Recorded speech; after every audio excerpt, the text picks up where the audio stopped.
How's it going? This is Dylan with Dylan Pickups and Dylan Talks Tone, and we are on our third video about coil wire.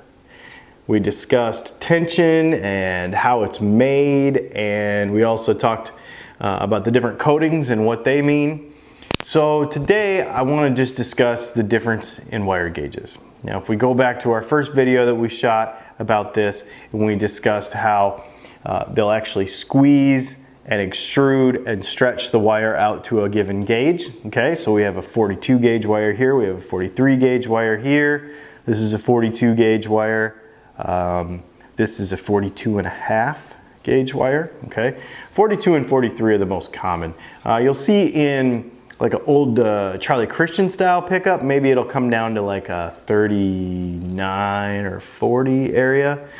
And to be clear, the wire gauge is just a scale by which they measure the thickness, the overall thickness, the diameter of the wire, okay? And the smaller the number, the larger the wire. So 42 gauge wire is thicker than 43 gauge wire. What difference does that make in making a pickup? We don't want to get into every aspect of it right now because it's all kind of interactive, and as we discuss and start putting this into practical use as we put pickups together and discuss those in further videos, we'll talk about all the interactions with the other components.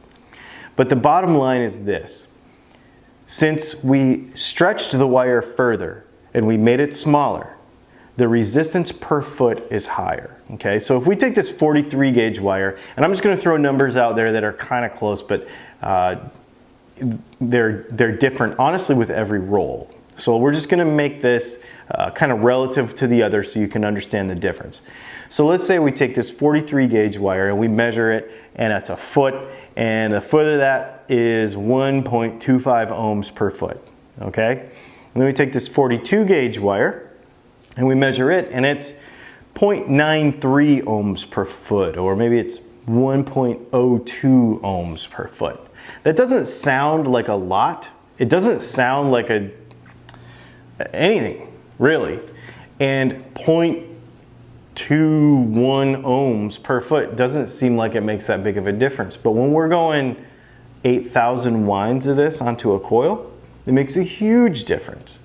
So if we take a 43 gauge wire and we put 5,000 winds onto a coil, and we take a 42 gauge wire and we put 5,000 winds onto a coil, the overall DC resistance of that is going to be significantly different.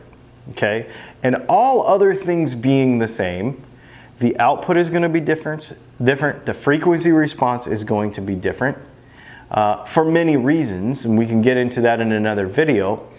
But the most obvious is that the coil dimension is different. If this wire is thicker than this wire, the same amount of winds is going to create a larger coil with this one than it does with this one. And like I said, we'll get into the mechanics of how that interacts with the magnetic field and other things as we get along in some of our other videos. But just think about that the overall coil dimension is different, as well as the overall resistance of the coil is different. Okay, so it absolutely makes a difference when we change gauges. And you might say, well, what if I just make less winds and make the overall resistance the same? Well, then you still have a smaller coil than on a smaller coil and a larger coil. Okay, and that's going to kind of all work together when we start talking about magnetic fields and strength of magnet and coil measurement and all that sort of stuff, because it all works together to give us the overall efficiency of our coil that leads to our resonant peak that we like and our overall inductance. So those are the two kind of main things that we like to look at to measure the performance. A lot of people point to DC resistance, but as you can see, it's a variable that we can change that doesn't necessarily mean anything. So it's all a piece of a bigger puzzle that results in the resonant peak of the pickup and the overall inductance, kind of the measure of the performance and what we want to hear when we get the thing done. Okay, so this is kind of the last video on wire. We've talked about how we made it, we talked about the stretching of it, we've talked about the coatings on it, and now we've talked about the actual dimension, the thickness, and the difference that it makes. If you have any questions, my name is Dylan. This has been Dylan Pickups at DylanTalksTone.com, DylanPickups.com, YouTube at Dylan Pickups, everywhere on the internet at Dylan Pickups. We'll talk to you soon and have a great day.